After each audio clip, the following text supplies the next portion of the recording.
ገዳም ማለት በረሃ የጸሎት ስፍራ የምናኔ ቦታ ማለት ሲሆን ገዳም የመነኮሳት መፍለቂያ የቅዱሳን ስፍራ ጸጥታ የሰፈነበት ለሱባኤ አመቺ ስፍራ ነው።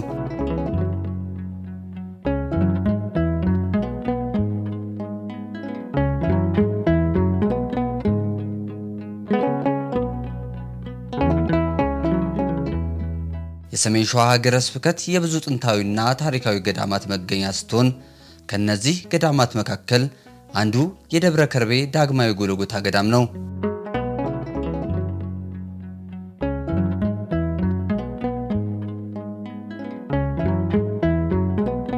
ስለዚህ ገዳምም በክፍል 1 መርሃ ግብራችን በገዳሙ ፍልፍል ዋሻ ውስጥ የነበሩትን ቤተ መቅደስና ጸበል ቦታ እንዲሁም በአካባቢው የሚገኙ የልማት ስራዎችን በሰፊው ያስጎበኘን ሲሆን ክቡር መጋቢ ሐዲስ ነቃ ጥበብ አባቡ የሰሜን ሸዋ ሀገረ ስብከት ዋና ስራ አስኪያጅ ስለ ደብረ ከርቤ ዳግማዊ ጎልጎታ ገዳም ነግረውናል።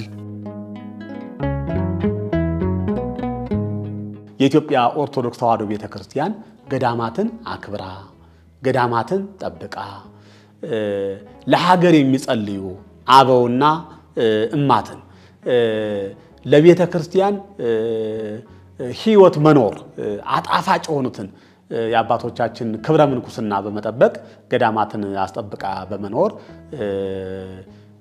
ድርሻዋ ከፍ ያለች ቤተክርስቲያን እንዳለችን እናምናለንና ይህ ገዳም በአይነቱ በይዘቱ በአሰራሩ በታሪኩ ለየት ያለ ገዳም ነው።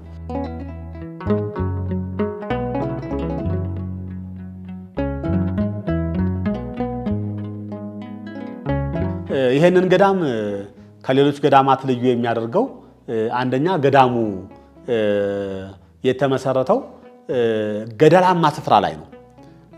እዚያ ቦታ ላይ እንዲህ ያለ ፍልፍል ዋሻ ቤተክርስቲያን ሰርቶ ለሀገር ጌጥ ለቤተክርስቲያን ክብር የሚሆን ነገር ይታያል ተብሎ አይታሰብም።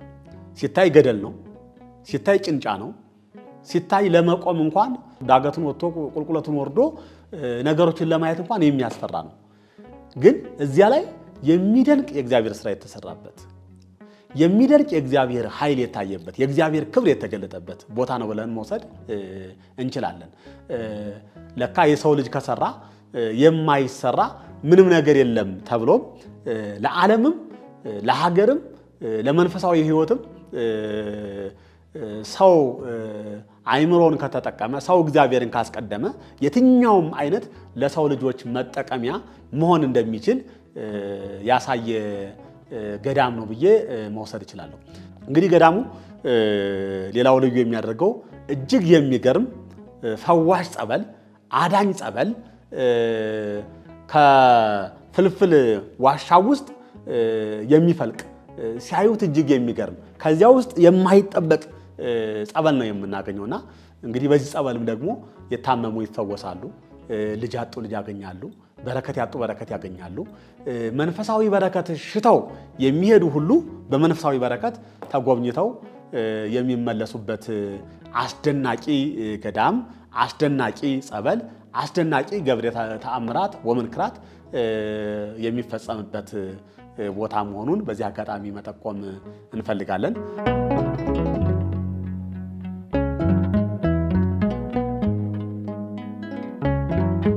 በገዳም ውስጥም ሲኖር ከሚፈጸሙት ተግባራት መካከል ስለ ሀገር መጸለይና በጾምና በሱባኤ መትጋት እንዲሁም ከጸሎት በተጨማሪ የተለያዩ ለገዳሙ ጥቅም የሚሰጡ ልማቶችን በትጋት በመስራት ገዳማቸውን ከተለያዩ ችግሮች መታደግ ነው።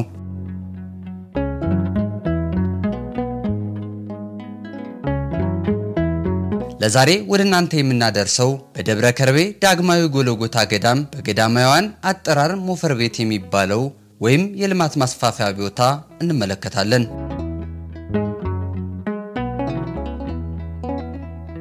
ይህ የልማት ማስፋፊያ ቦታ የሚገኘው ከደብረ ብርሃን ከተማ ወደ ደሴ መስመር በሚወስደው መንገድ የቅድስት አርሴማ ቤተክርስቲያን በሚገኝበት ቦታ ሲሆን የገዳሙ አበምኔት አባ ተክለ ዮሐንስ ገብረ ወልድ ይህ ገዳም የልማት ቦታ መቼ እንደተመሰረተ ነግረውናል። የደብረ ከርቤ ዳግማዊ ጎልጎታ ገዳም ሞፈር ቤት የተመሰረተው በ89 ዓመተ ምህረት ነው። እዛ ቦታ ላይ ሲገባ ምንም አካባቢው ሁሉ ምንም ቦታ ያልነበረ ማለትም መንደር ያልተመነደረበት ከከተማው በ2 ኪሎ ሜትር የራቀ ያ ቦታ በአሁኑ ሰዓትም እንዳለ የተከበረና ብዙ መንደሮች በአሁኑ ሰዓትም የሌለበት ነው እና በዚያን ጊዜ አባታችን አባ ገብረ ኪዳን ገብረ ማርያም የቦታው መስራች የልማት ማዕከሉን እታች የሚመረተውን ምርት ቦታ ሰጣችሁኝ እዚህ ቦታ ላይ ያው ለሽያጭ እንዲሁም ደግሞ አካባቢው ላይ ማልማት የሚችለውን አካባቢው ውርጫማ ስለሆነ ይህንን የሚቻለውን ነገር ማድረግ አለብኝ በማለት በጠየቁበት ጊዜ ከመንግስት አካል የተሰጣቸው ቦታ ነው።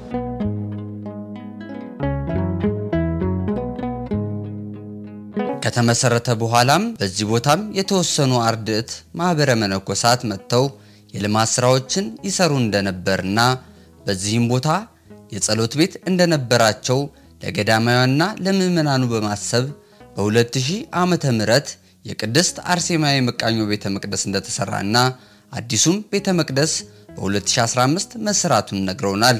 የተወሰኑ አርድእቶች መጥተው እዚያ ቦታ ላይ እያደሩ ማልማት ተጀመረ ማለት ነው። የዛን ጊዜ ማህበረ መነኮሳቱ ወደዚህ ወደ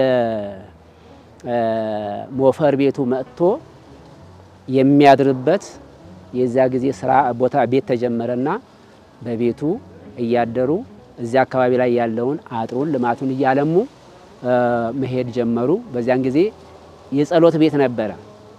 ማህበረ መነኮሳት ግዴታ ከጸሎት የማይለይ ቀን በጻማ ድካም ሌሊት ደግሞ በጸሎት ስለሆነ የጸሎት ቤት ተሰርቶላቸው በዚያ ጸሎት ቤት ይቆይ ነበረ። ጊዜና ሰዓት ቆይቶ ያው የእናታችን የቅድስት አርሴማ ቤተ መቅደስ ከዚያ ቦታ ላይ ታንጾ ቤተ መቅደሱ በ2000 ዓመተ ምህረት ነው። ከዚያም በፊት በጸሎት ቤት ነበረ። በ2000 ዓመተ ምህረት ብፁዕ አባታችን አቡነ ኤፍሬም ቦታው ላይ መሰረት ድንጋይ ጥለውልን ያ ቤተ ክርስቲያን ሊሰራ ቻለ። በአሁኑ ሰዓት ግን አዲሱ የተሰራው ከዚያም በኋላ የበፊቱ በጭቃ የተሰራና ያው በእንጨት ተዋቅሮ የተሰራ ቤተ ክርስቲያን ነበረ። አዲሱ ቤተ መቅደስ አሁን ያለንበትና የምንገለገልበት በ2015 ነው። ታቦተ ሕጉ የገባው ታንጾ ማለት ነው። ቅርብ ጊዜ ነው ማለት ነው። አሁን ባለው አገልግሎት ላይ የምንገለገልበት ማለት ነው።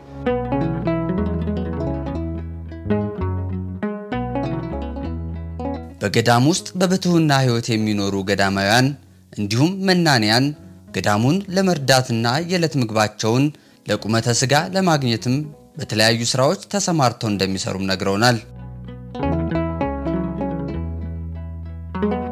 ያሉት መነኮሳትና መነኮሳይት እንዲሁም ደግሞ አርድእቶች የተከፋፈለ ስራ ማለትም የተከፋፈለ ስንል የስራ ድርሻ ተሰጥቷቸው ከእደ ጥበባት እንዲሁም ደግሞ በጉልበት ከሚሰሯቸውና እናቶችም አባቶችም በሊቀረድ በመጋቢ ባለው የስራ የገዳማት መተዳደሪያ አሰራር ሂደት ይህንን እየወጡ እየወረዱ የሚሰሩ እናቶችና አባቶች ያሉበት ነው።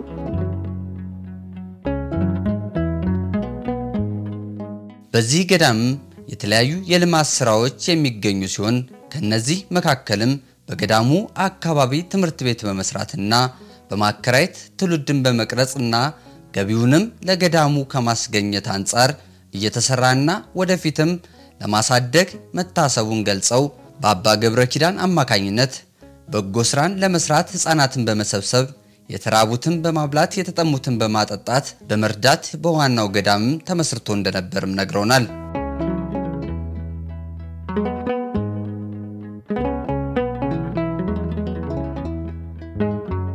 የህፃናት ትምህርት ቤቱ በ2012 ስራው ተጀምሮ በፈጣን ሁኔታ ከተፈጸመ በኋላ ስራው ተከናውኖ በ2013 ትምህርት እንዲጀምሩ ህፃናት ተደርጓል። ህፃናቶቹ በዚህ በስነ ምግባራቸው ታንጸው ካፍ መፍቻ ቋንቋ ጋራ ስነ ምግባርን በዚሁ አንድ ላይ ሆኖ የግብረ ገብ ትምህርት የሚያስተምሩበት ትምህርት ነው። ገዳሙ ሰርቶ ባለ ንብረት ሆኖ በዚያ አከራይተናቸው በገቢ ምንጭነት ለገዳሙ የሚያገለግል ነው ማለት ነው። እንደ ህፃናቶቹ እንዳቅማቸው መጠን ትምህርት በመስጠት ስነ ምግባር ቀጥ አድርጎ በእውነት ልዩ የሆነ አስተዳደግና ለሀገርም ለቤተክርስቲያንም ጥሩ የሆኑ ክርስትና ህይወት የሚያዝበትን በዚህ ቦታ ላይ ስለሚያስተምሩ እኛም እንግዲህ ወደፊት ከአቅም ጉዳይ ስለሆነ ወደፊት እስከ 12 አንደኛ ደረጃ ለመቀጠልና ወደፊት ይህን ትምህርት ቤት ለማሳደግ እንፈልጋለን። አባታችን ለልጆቻቸው እያስተማሩን እኛም ቀጥለን በሱ ሂደት ወዚህ ደርሰናል ማለት ነው። ስንደርስ ምንድነው የመጀመሪያው 89 ዓመተ ምህረት ጀምሮ እጓለ ማውታ በማቋቋም ረጂ ያጡ ህፃናቶችን በማሰባሰብ ገዳሙ ውስጥ በማሳደግ ገዳሙ መነኮሳት የቀመሱትን የለበሱትን ለብሰው በአቅማቸው በገዳሙ ሂደት ሲያስተዳድሩ ህፃናቶችን ሲያስጠጉ እንደነበረ ነው። ከዚያም ራቅ ቢልም እንደዚህ በአሁኑ ሰዓት በቦታው ላይ ተገኝቶ ይህ ኬጂ ትምህርት ቤት ሲቋቋም ድረስ አስቀድሞ በቅርብ ባለው ቤተክርስቲያን ከዋናው ገዳም ትምህርት ቤት ውስጥ እያስተማሩ እንደነበረ ያንን ሂደት ነው እስከዛሬ እንግዲህ ያሳደግ ነው። ብዙ ሰፍቶም ባይሄድም በአሁኑ ሰዓት ደግሞ በአዲስ መልኩ ተሻሽሎ በዚህ በግብረ ገብ ትምህርት ይታንጸው እየተማሩ ይገኛሉ ማለት ነው።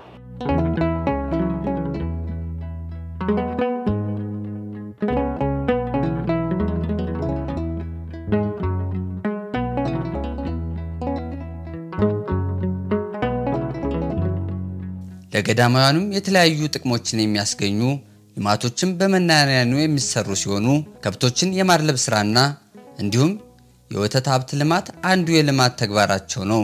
በዚህም የወተት ሀብት ልማት ገዳሙ የተለያዩ ጥቅሞችን እንዳገኘና ባዮጋዝንም እንደሚጠቀም ነግረውናል።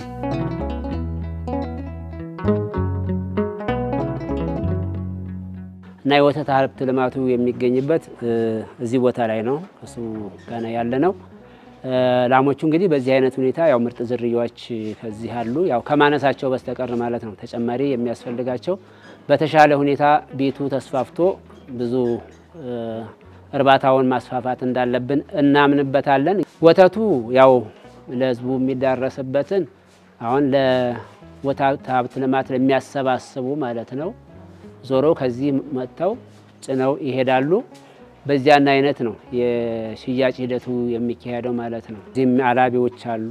ከዚያ ቀጥሎ የሚያጸዱ አሉ። ጽዳቱን የከብቶቹን ንጽህና የሚጠብቁና ያንን እየጠረጉ ይሄንን የሚያስተካክሉ ማለት ነው።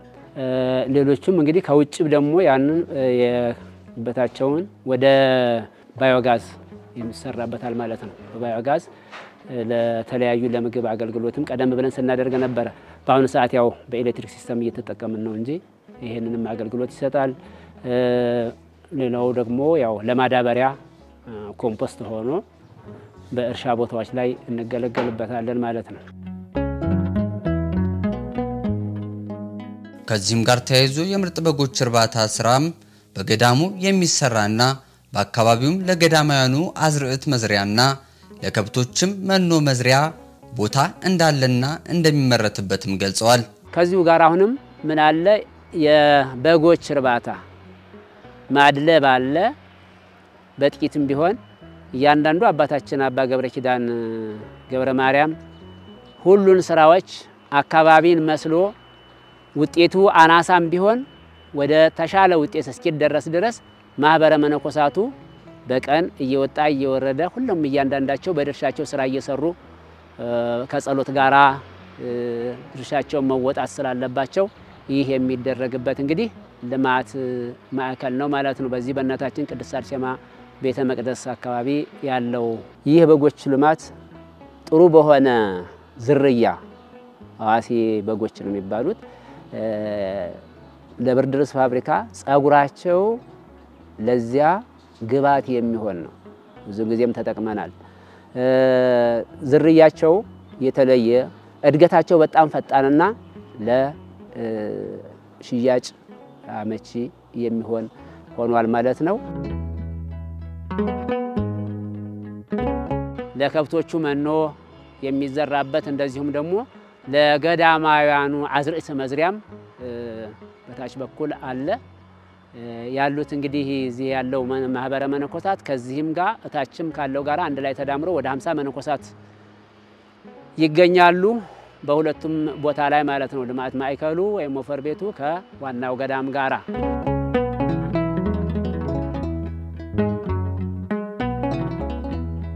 በደብረ ከርቤ ዳግማዊ ጎልጎታ ገዳም እንዲሁም በልማት ማዕከሉ የቅድስት አርሴማ ቤተክርስቲያን በሚገኝበት ቦታ የሚሰሩ የተለያዩ ልማቶች ሲኖሩ የሽመና ስራዎችና የሻማና የጧፍ ምርት በገዳማውያኑ የሚመረቱ ሲሆን የተመረቱት ምርቶች በቤተክርስቲያኑ ግቢ በር ላይና በደብረ ብርሃን ከተማ በኮንቴነር እንደሚሸጥ ተናግረው ምዕመናንም ከቦታው በመምጣት እንዲገዙ ጥሪ አቅርበዋል።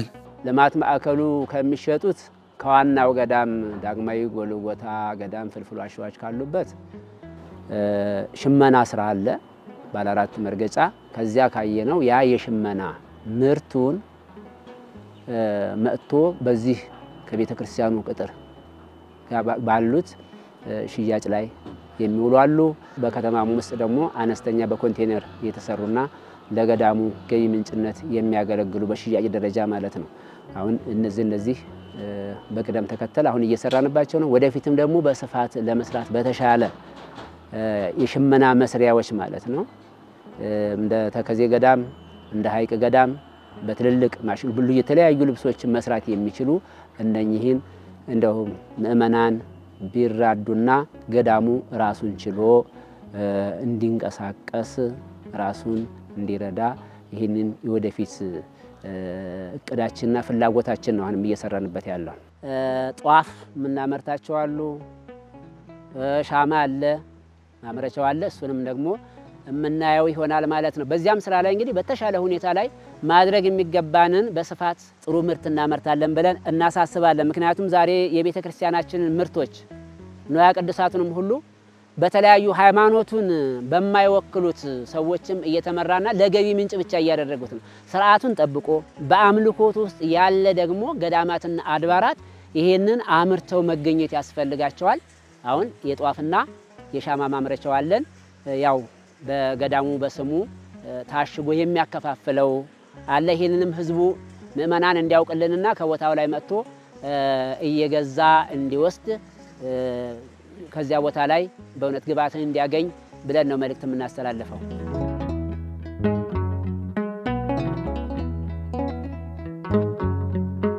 በልማት ማዕከሉ የቅድስት አርሴማ ጸበል የሚገኝ ሲሆን ብዙ ምዕመናን ከስጋ ደዌ የሚድኑበት ሲሆን ነገር ግን ለጸበልተኛ የተሰራው አዳራሽ ከጊዜ ብዛት የተነሳ በመፍረስ ላይ ስለሚገኝ ምዕመናን ይህንን በመመልከት የበኩላቸውን እንዲያደርጉም ጥሪ አቅርበዋል። እሺ፣ በዚህ በልማት ማዕከሉ ያለው ጸበል የእናታችን የቅድስት አርሴማ ብዙ ህመምተኞች ከውጪ እትራት ከውስጥ ደዌ እየተፈወሱ ያሉበት ሁኔታ ነው። ነገር ግን አስቀድመን የሰራናቸው ቤቶች በእንጨት በጭቃ በመሆናቸው አገልግሎታቸው አጥሮ አሁን በመድከም ላይ ወይም ደግሞ በማርጀት ላይ ስላሉ በሱ ላይ ሰፊ ስራ ሰርተን ምእመናኑ በዚህ ቦታ ላይ እንዲድንበት ብዙ ህመምተኞች ተፈውሰውበታል። አሁንም እየተፈወሱና ምስክርነት እየተሰጠበት ቦታ ነውና ይሄንን የጸበል ቦታ በዚህ በእናታችን በቅድስት አርሴማ ይሄንን ይመስላል። የሚሰራና እገዛም የሚያስፈልገው መሆኑን ነው። እዚህ ለ7 ቀን ለ3 ቀን ጸበልተኞች ሱባኤተኞችም የሚገቡበት ነው። ከዚያ በኋላ ግን ጸጥታው ከዚህ በበለጠ የተሻለ ስለሆነ በዚያ በመከራ ዘመን ያሳለፉበት አባቶቻችን እንባቸው የታበሰበት ችግሩ የተፈታበት ቦታ ስለሆነ እዚያ ቦታ ላይ እየወረዱ ከፍልፍል ዋሻዎች የተሰሩ ሱባኤ ቤቶች አሉ። እዚያ እንዲይዙ ለወደፊት እንደው ላልሰማ ምእመናን ይህንን እያሰማን ነው ያለነው ማለት ነው። ይህ ገዳም የተለያዩ ስራዎችን የሰራ ሲሆን ለወደፊትም ለገዳማውያኑና ለምእመናኑ ጥቅም በማሰብም እንደ እቅድ የያዟቸው የተለያዩ ስራዎች ይገኛሉ። ከነዚህ መካከልም ለገዳሙ ገቢ ማስገኛና ለገዳማውያኑ የተለያዩ ጥቅሞችን ይሰጣል ተብሎ የታሰበው G+6 ህንጻ በቅድስት አርሴማ ገዳም አካባቢ የተጀመረ ሲሆን ወደፊትም በሰፊው እንደሚያሰሩም ገልጸዋል። የገዳሙ ልማት ማዕከልና ወደፊት ለገዳሙ ገቢ ሆኖ ገዳማውያን ሊያስተዳድር የሚችልበትን ገቢ ምንጮቹ G+6 ህንጻ እዚህ ላይ ለመስራት ነው። ከዚህ የሚገኙትን ገቢ የተለያየ ሁለገብ ስለሆነ ለህፃናት የሚያድግበት እንደዚሁም ደግሞ ማህበረ መነኮሳትና መነኮሳይት ለነሱ የሚተዳደሩበት ገቢ ሆኖ ያ ማህበረ መነኮሳቱ የሚደገፍበትን ስራ የሚካሄድበት ህንጻ ነው እዚህ የሚሰራው ማለት ነው። በኢንዱስትሪ ደረጃ ወደፊትም የታሰበበት ለረጅም ጊዜ እቅዱ ማለት ነው። ከዚህ ህንጻው ይቀጥላል ወደ ግራም ወደ ቀኝም ኤክስቴንድ የሚያደርግ ህንጻ ነው እዚህ ቦታ ላይ የሚያርፈው ማለት ነው። ከዚህም ጋር ተያይዞ ለገዳሙ የተግባር ቤት በዘመናዊ መልኩ ለማሰራት ታስቦ የተጀመረ ሲሆን አሁን ላይ ጣራ ላይ እየደረሰ እንደሆነና ድጋፍም እንደሚያስፈልገው ገልጸዋል። ሲቀጥል ተግባር ቤቱ እንግዲህ በተሻለ ሁኔታ ሰፋ ባለ ብዙ ምእመናንን ብዙ ደካሞችን ምን መግብበት ስለሆነ ያ በዘመናዊ በተሻለ ሁኔታ ጭስ አልባ ሆኖ እንዲሰራ የተጀመረ ነው። በርግጥ ጅምሩ ላይ ያሉት ወደ 6 ክፍሎች አሉት 13 በ26 ነው 13 በ26 ነው። በዚያ ክፍል ውስጥ ገድል ማንበብ ያለ ያ ገድሉ ጸሎቱ እየተጸለየ ነው የሚቦካው። ገድሉ የጻድቁ ወይም የሰማዕቷ እየተነበበ ያ በረከት እንዲኖረው በእውነት የሚመገቡት ሁሉ ኃይለ አጋንንት እንዲገሰጽላቸው የሚደረግ ነው። ይሄ የገዳም ሂደት ነው። ኒፍሮም ሲቀቀል እንደዚሁ ገድሉ ይነበባል ማለት ነው። ብዙ ደካሞች ከግቢው ውስጥ ስላሉ እናቶችም አባቶችም የሚጦሩ አርድእቶቹ ወጥተው ወርደው የሚሰሩት ውስን ናቸው። ያ እንግዲህ ለራስን ችሎ ልማቱን ለማሳደግም አቅም አንሶናል ካለ ሁኔታ ጋራ ማለት ነው። በዚያ ላይ እንግዲህ በእውነት ምእመናንም በተግባር ቤቱ እስኪያልቅ ድረስ እንዲራዱን መልእክታችን ነው።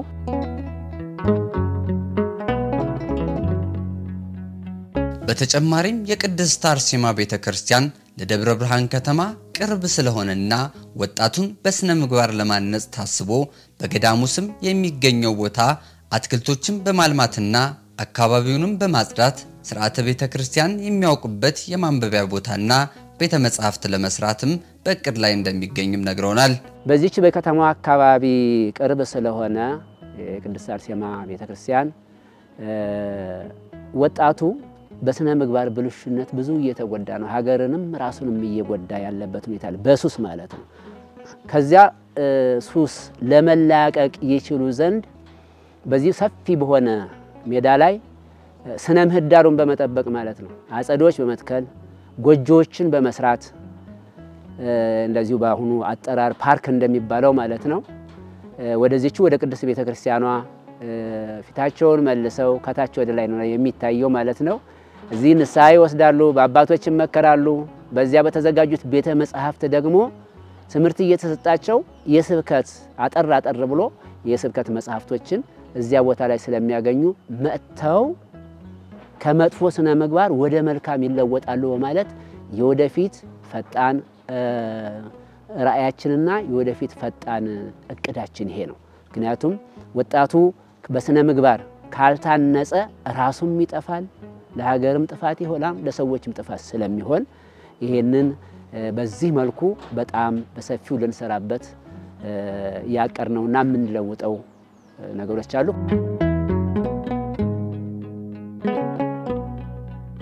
የደብረ ከርቤ ዳግማዊ ጎልጎታ ገዳም የተለያዩ የልማት ስራዎችን የሰራ እንዲሁም በመስራትም ላይ የሚገኝ ቢሆንም የገዳሙ ገቢ በሚጠበቀው ልክ እንዳልሆነ ተመልክተናል።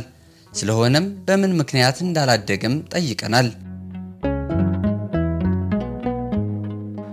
ሊያድግ ያልቻለበት ምክንያት ብዙ ደካሞች አሉ። አባቶችም እናቶችም ወደዚያ ስለሚገባ ሰራተኛው ጥቂት ስለሆነ እነኛን ራሱ ለመርዳት የሚያስችል ሁኔታ ለማስፋት ነው የፈለግነው ማለት ነው ዶሮ እርባታውን።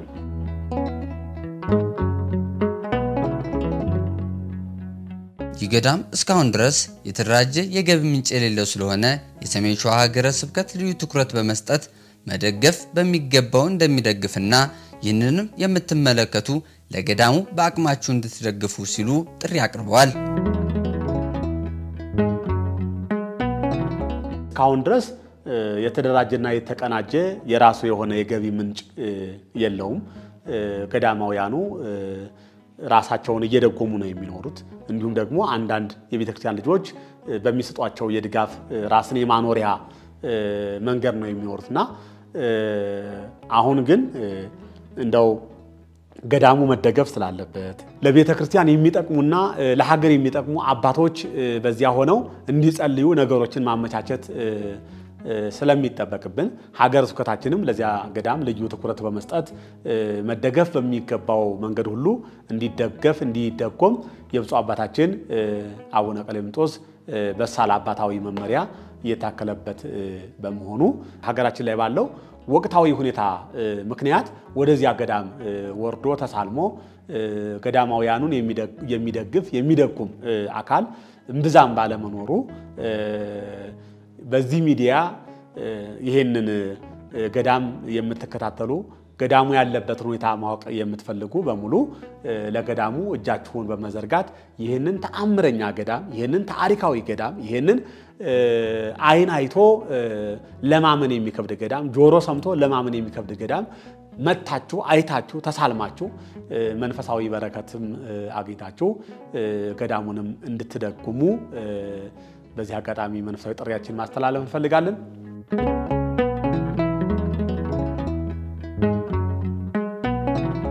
ይህ ገዳም በብዙ መልኩ እርዳታን የሚፈልግ ቢሆንም ከሐሳብ ጀምሮ በተለያዩ ነገሮች አገዟቸውን ብፁዕ አቡነ ቀሌምንጦስ የሰሜን ሸዋ ሀገረ ስብከት ሊቀ ጳጳስን እንዲሁም ክቡር መጋቢ ሐዲስ ነቃ ጥበብ አባቡ የሰሜን ሸዋ ሀገረ ስብከት ዋና ስራ አስኪያጅ እና የተለያዩ ድጋፍ ያደረጉ አካላትንም አመስግነዋል።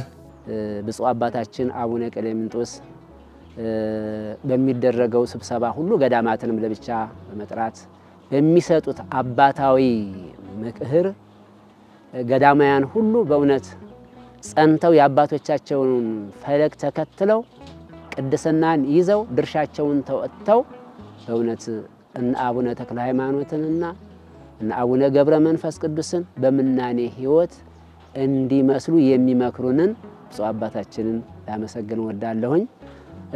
በሁለተኛ ደረጃ መጋቢ ሐዲስ ነቃ ጥበብ አባቡ የሀገረ ስብከታችን ስራ አስኪያጅ የሳቸው ምክር ገዳማያን አድባራትና ገዳማት ከፍተኛ ሞራል ኖሯቸው ለስራ እንዲነሳሱ ስርዓተ ቤተ ክርስቲያን እንዲከበር የሚያደርጉት ትምህርት በእውነት ሁሉ ጊዜ ከፊታችን ድቅን የሚል ስለሆነ ይሄንን እንግዲህ በመጋቢ ሐዲስና አመሰግናለሁ።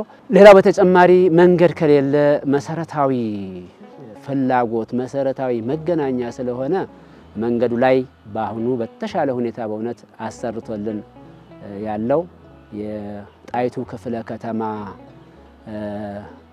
አስተዳደር ድርሻዬ እንደዚሁም ደግሞ በቅርብ ካለው ለማ ወልዳ ማኑኤል ይሄንን እስከ ገዳሙ ድረስ ጥርጊያውን እንደገና ቀደም ብሎ ገዳሙን በመራዳት ሲሰሩ የነበረውን ሲያገለግል የነበረው በአሁኑ ሰዓት በውሃው እንደዚሁ በተለያየ ቶሎ ባለመታደሱ እያንገላታ ነበር ምእመኑን አዛውንት አባቶችና ህፃናት ጭምር ወደዚያ ልጆቻቸውን እናቶችና አባቶች ይዘው መሄድ የሚያዳግትበት በአሁኑ ሰዓት ግን በተሻለ ሁኔታ ተጠርጎ እስከ ገዳሙ ግቢ ድረስ የተሰራበት ሁኔታ ነው ያለው።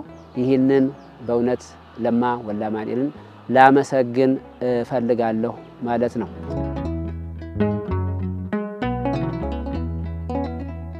ይገዳም ለሱባኤ ምቹ የሆነ ቦታዎች ያሉት የጸሎት ስፍራ በጸበሉ ድውያን የሚፈውስ ገዳም የምናኔ ቦታ ስለሆነ ህዝበ ክርስቲያን በዚህ ጸጥታው በሰፈነው ገዳም መጥተው ፈጣሪያቸውን እንዲማጸኑ ጥሪ አቅርበዋል።